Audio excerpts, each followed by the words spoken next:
Hello, my name is Lars Schlieper and I'm a PhD student from the Ruhr University Bochum. And I will talk about the ideas behind the noisy SIME period finding. First of all, period finding are not only used to factorize and break the discrete log problem, but can also be used to attack many symmetric ciphers, like the provable secure Even-Mansur cipher, which can be broken with quantum access in roughly polynomial time. Our goal was to implement SIME's period finding algorithm on the real quantum device to study this behavior.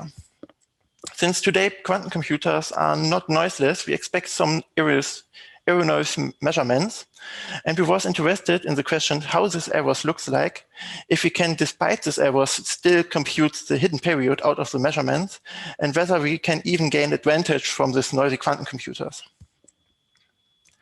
SIME's algorithms can solve the problem to compute a hidden period S given the quantum access to a periodic function, 2-to-1 function with f of x is equal to f of x plus s for all x. This problem is classically hard to solve and required at least 2 to the power of n½ steps. On the other hand, with quantum access to the function, the problem can be solved with noiseless quantum computers in polynomial time. This is done by sampling orthogonal vectors to S using quantum circuits and then determining S via Gauss. On the right side, we can see such an example sample or measurement probability distribution for a function with period 0, 0, 0, 1, 1 on a noiseless quantum computer. The vectors are ordered lexicographically, and the probability is uniform distributed over all orthogonal vectors. Moreover, the probability of any non-orthogonal vector is 0 and didn't appear in this plot. But this is not to expect for a real quantum computer at the moment. For our experiments, we used IBM Q16. This is a public accessible quantum computer with 15 noisy qubits. Due to the limited capabilities of the IBM Q16, we was only able to implement the circuit up to a dimension of 7 without any additional error correction. Some of the measurement frequencies can be seen on the right. As expected, we see also error noise measurements of vectors that are non-orthogonal to S. They are indicated with the red bars. Tau gives the total percentage of any bad measurements or measurements of non-orthogonal vectors. We can see that tau increased with the dimension. On the good side, however, we see that tau for our experiments are quite small, and we measure orthogonal vectors much more often than non-orthogonal vectors. However, on the bad side, we see additional bad behavior by side of the erroneous vectors that are non-orthogonal to S. We get also a bias towards 0, so that vectors with lower Hamming weight are more frequently than vectors with higher Hamming weight, and see some different qubit qualities that can be here seen, for example, for the vector that starts with 0, 1 and the vector that starts with 1, 0. Both have the same Hamming weight, but the vector with 0, 1 has only a probability of 0.05, and the vector with starting with 1, 0 has a probability of 0.07. So the question I raise, can we mitigate this additional bad behavior? For this, we introduced some smoothing techniques. Our smoothing techniques nearly erased the influence of the different qubit qualities, as well as the bias towards 0, and create an approximately uniform distribution over the subset of orthogonal vectors and the subset of non-orthogonal vectors, as it can be seen here on the right. Another interesting point in this distribution is that it can be only described by the parameter tau, since everything else is approximately uniform distributed. For our experiments, we used mainly 2 different smoothing techniques, the permutation technique and the Hamming technique. Let us take a closer look in these 2 techniques. First of all, the permutation technique. For the permutation techniques, we permutate the qubit assignments in our quantum circuit with respect to the circuit layout and the device layout, and take measurements to different permutations. This averages the individual error rates of the qubits and then mitigate the influence. The graph on the right is a combination of 50 random permutations of qubit assignments for which the circuit layout stays the same. It can be observed that the influence of the one positions or of the vectors decrease. For example, our example with the vectors that's starting with 1, 0 and the 0, 1 and the vector that starts with 1, 0 now have both roughly a probability of 0.06. We see that the errors of the bias towards zeros still occur. To mitigate this behavior, also, we combine this permutation technique with our second one. Our second technique is the Hamming technique. For the Hamming technique, we have first to guess a vector that has a high Hamming weight and is orthogonal to S. We know that at least one of the n+1 vectors with the highest Hamming weights are orthogonal to S. In our experiments, we use the vector with all ones for this. We then add this vector randomly to the measurements. This results to a flipping of the Hamming weight around roughly n half, and create a bias towards 1 for these measurements. In combination with non-flipped measurements, this leads to a cancellation of the bias, and so to our smooth distribution, as can be seen here on the right. Out of this smooth distribution, we sample with probability 1 minus tau approximately uniform orthogonal vector to S, and with probability tau a non-orthogonal one. We call the problem to compute S out of such distributed sampling the learning Simon with noise problem. Formally, the learning Simon with noise problem state that if we obtain with probability 1 minus tau uniformly at random an orthogonal vector to S, and else uniformly at random orthogonal vector to S, we want to compute S. This problem is similar to a well-known learning parity with noise problem, which states that given access to samples a, scalar product of a, s, where the scalar product is flipped with probability tau, we want to compute S. We show in our paper, indeed, that these two problems are polynomial time equivalent, and that the reduction requires only a linear overhead. On the negative side, this states that the computation of S with noisy samples is quite hard, and we can't expect to compute S in polynomial time anymore. On the good side, however, there are pretty good algorithms to solve the LPN problem. More precisely, for every tau smaller than 1/2, the LPN problem can be solved polynomial faster than Simon's problem. We now can combine the different parts, the noisy measurements from the quantum device, the smoothing techniques, and the reduction to the LPN problem to solve the Simon problem with aid of a noisy quantum computer faster than purely classically. Let us summarize our results. We've shown that with simple techniques,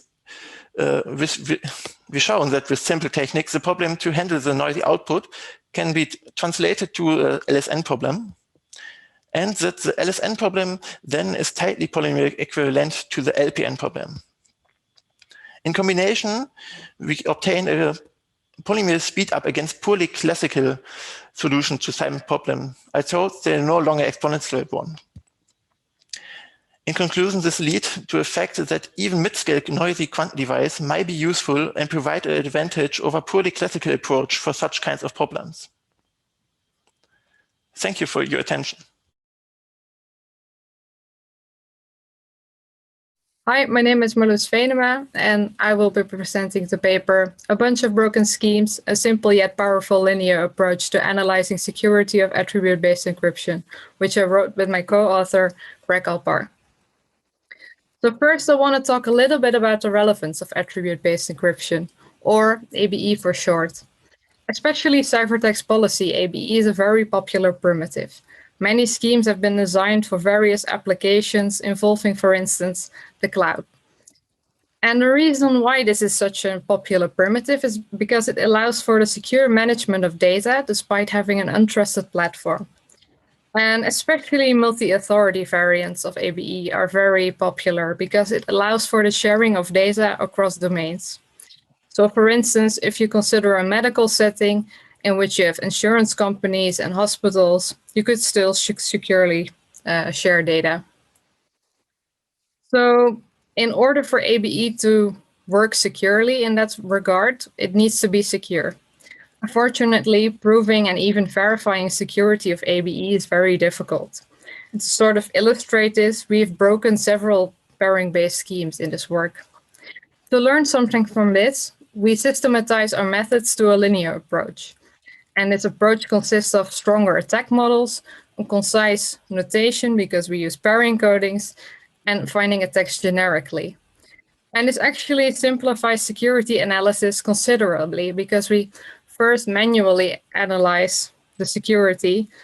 And for this, we do not need any expertise in complex proof techniques.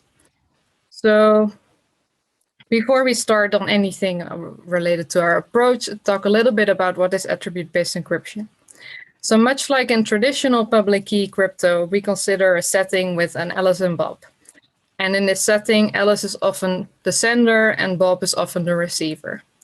However, in attribute-based encryption, we also have two entities called a key generation authority and a cloud. And essentially, we use the cloud to store data, and the key generation authority generates the keys. So in particular, the key generation authority generates a master secret and a master public key. And anyone who wants to encrypt anything can access this master public key. However, this master secret key can be used to generate secret keys for users who are eligible to receive some. So for instance, Bob is a doctor at the Mayo Clinic at the neurology department, and therefore he can receive a key for those attributes. Now, if Alice wants to encrypt something, then she can do this by specifying who she wants to authorize to access her data.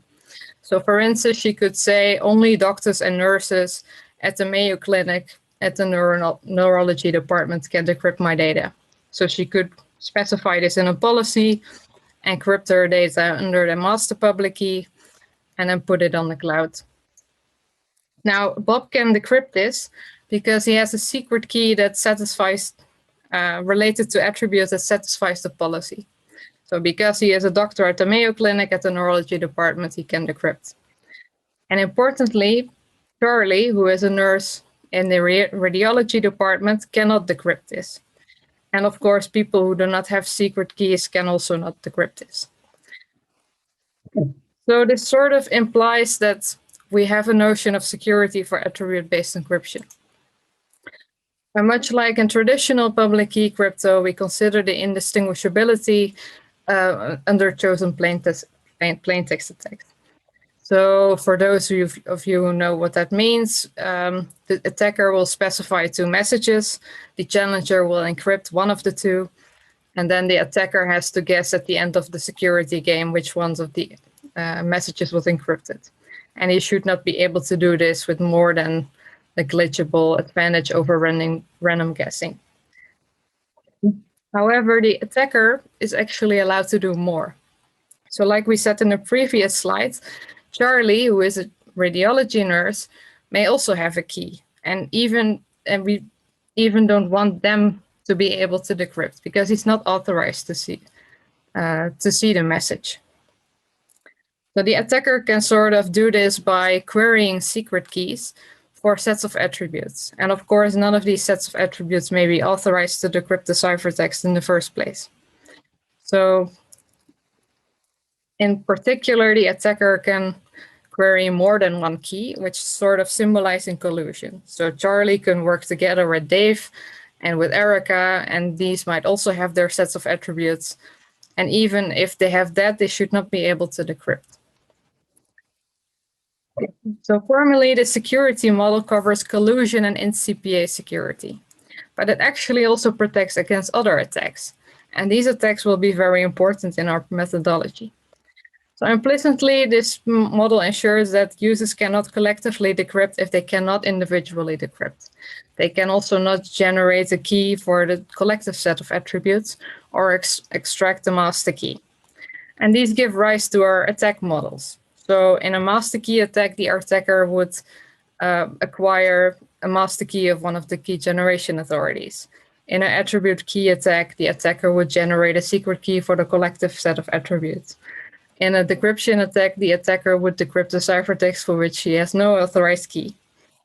And in this type of attack, we also consider two different types of decryption attacks, namely, in a complete decryption attack, the attacker would be able to decrypt everything, while in conditional decryption attacks, the attacker would only be able to decrypt ciphertext for which the collective set is authorized.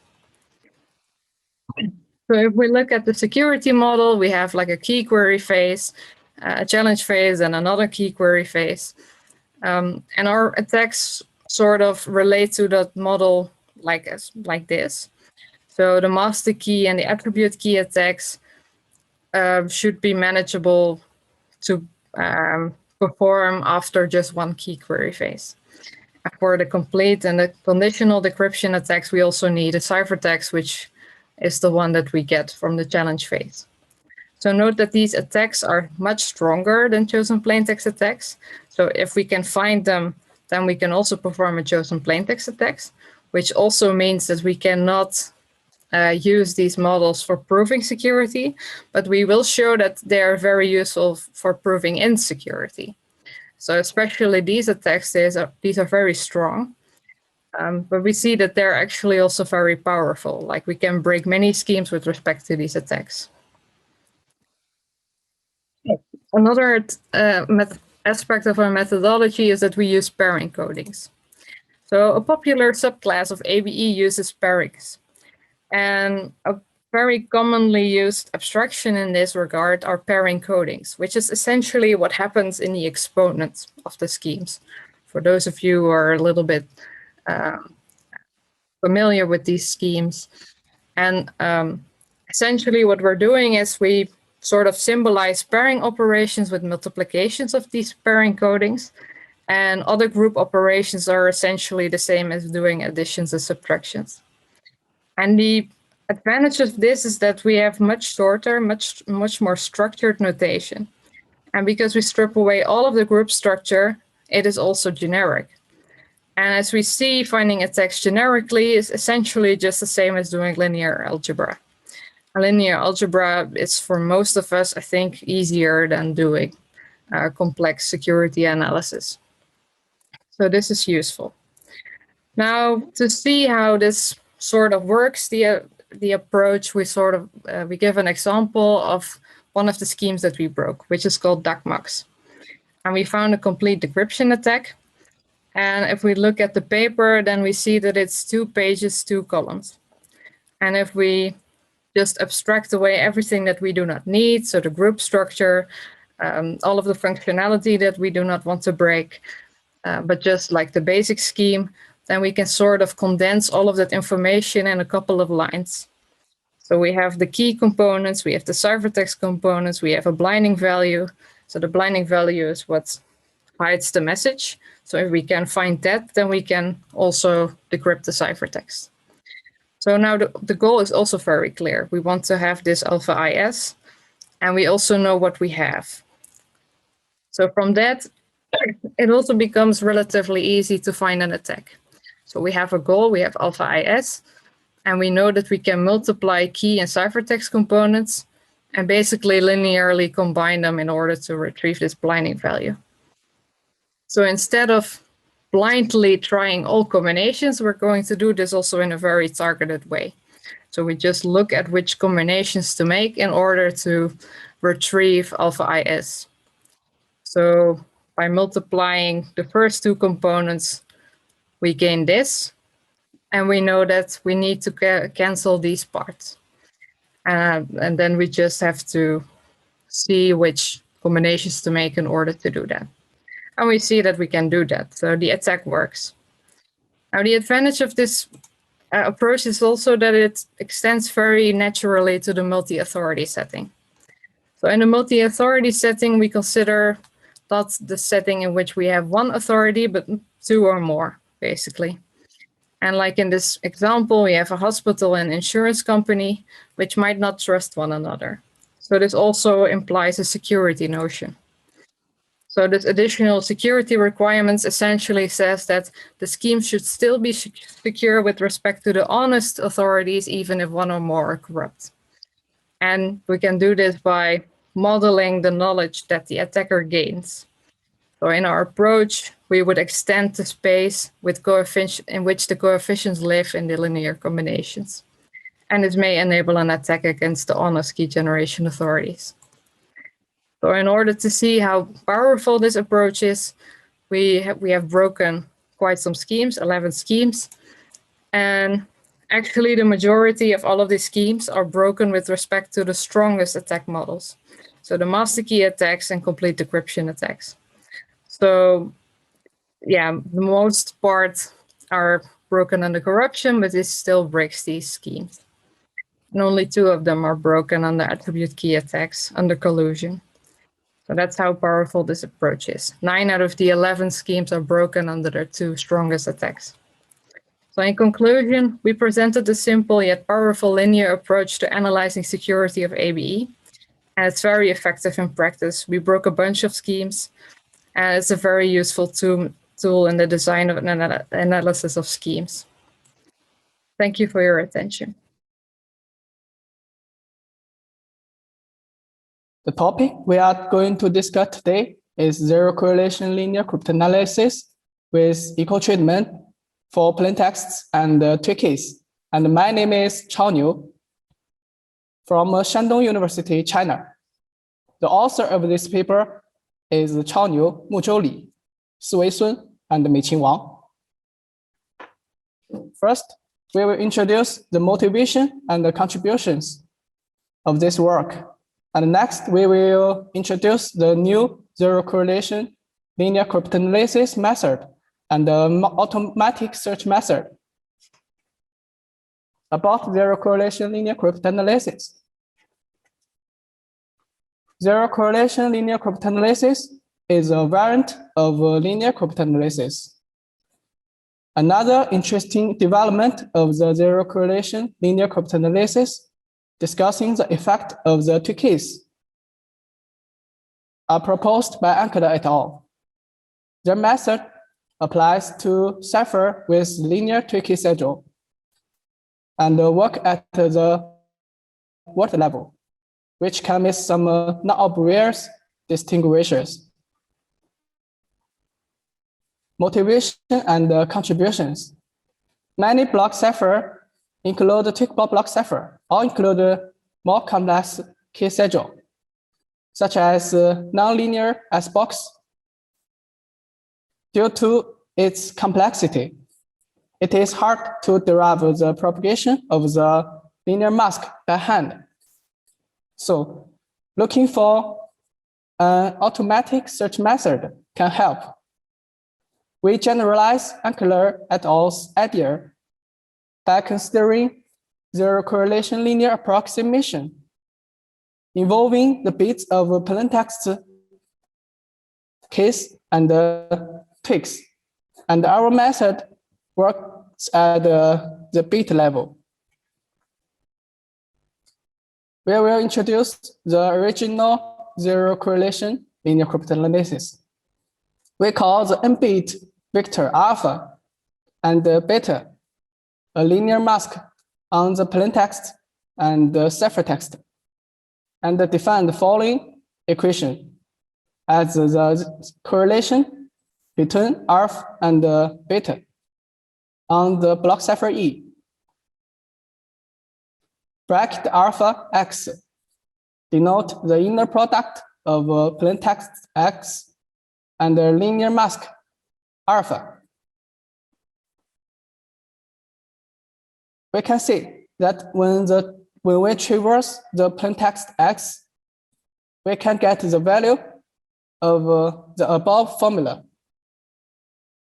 And when this formula equal to 0, we can see this alpha beta form a zero correlation approximation. Just like differential cryptanalysis, linear masks have a similar set of propagation rules. In zero correlation analysis, we usually start from the plaintext and the ciphertext to push the propagation of the linear mask backwards and forward.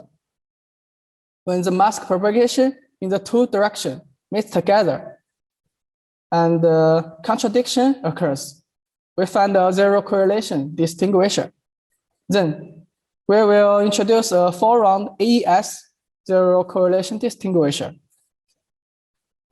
This is a 4-round zero correlation linear Hall, and the green block denotes active non-zero linear mask, and the white block denotes the inactive zero linear mask. The input alpha is kept active through the S box, and then shift row operation and the miss column operation propagate to this state. Then derive the propagation of the output mask in the reverse direction. We can get this state. Then the contradiction occurs because the branch number of AES is 5. The linear approximation expression of the original zero correlation linear analysis only consider the mask on the plaintext and the ciphertext. We add gamma inner product K exclusive or lambda is inner product twig to this formula and form the new linear approximation. From the above definition, we can see that the correlation is computed over all possible plaintext, Ks and Twigs. Since Ks and Twigs bits have been added into linear approximation, we should also consider the K-twig schedule when analyzing this zero correlation.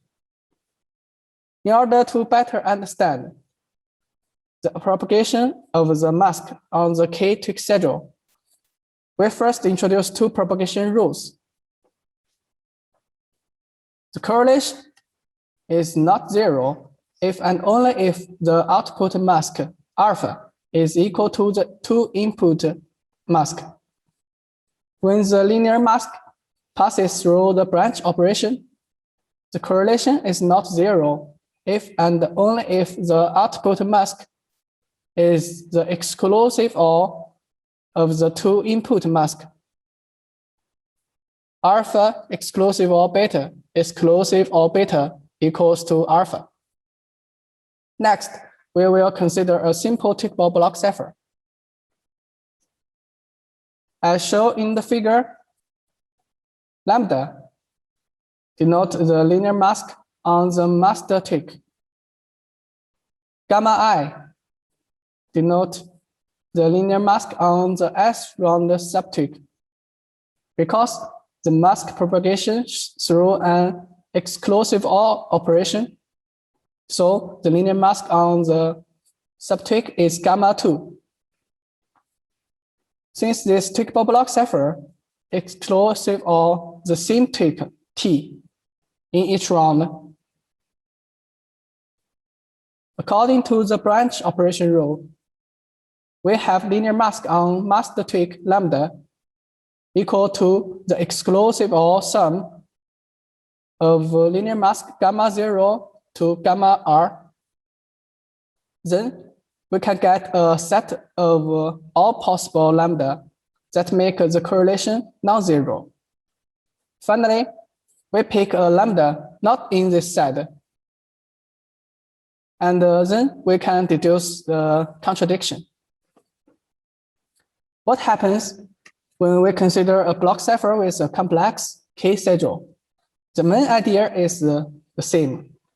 In this picture, each is the key-schedule function, which may contain a nonlinear S-box. G is a sub-key extraction function. By accurately tracking the propagation of the linear mask in the key schedule, we can also get the set of linear mask lambda. And we choose a linear mask that don't belong to this set. Then we get the contradiction. Since our linear approximation expression contains the secret input k, we cannot traverse this input to get the correlation. To solve this problem, we use the theorem proposed by Sun et al. To convert the zero correlation distinguisher into an integral distinguisher. Assume when the sixth block of the key is a zero mask, the first block on the plaintext is the active mask, and the first block on the ciphertext is the active mask. Then we can convert this zero correlation linear into an integral of the following form,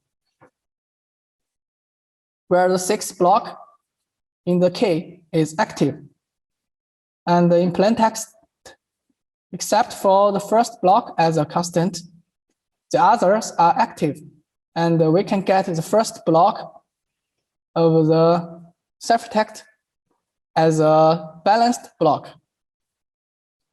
In order to find this zero correlation linear approximation, we use an automatic search method based on STP. A block cipher usually contains k tweak schedule and round function. We need the propagation of the linear mask through the block cipher algorithm. By modeling the components, we can piece together an entire block cipher algorithm. Next, we heuristically select some input mask and output mask and limit them to the input of the model, M, and run the SAT model. If the model returns invalid, the zero correlation approximation formed by the selected mask is the distinguisher. Next, we will introduce the application. Both of the two block cipher have a nonlinear key schedule. And by applying our method, we can get a longest distinguisher for twin and a longer distinguisher for L block. Then we apply our method to skinny and improve the result of Ankler et al. By searching at the bit level and keep the same data complexity. Next week, you should understand the core idea of our attack. In the first 3 months, you should try to deduce the propagation of a linear mask. Within 6 months, you should make a zero correlation attacks on other block ciphers. Thank you.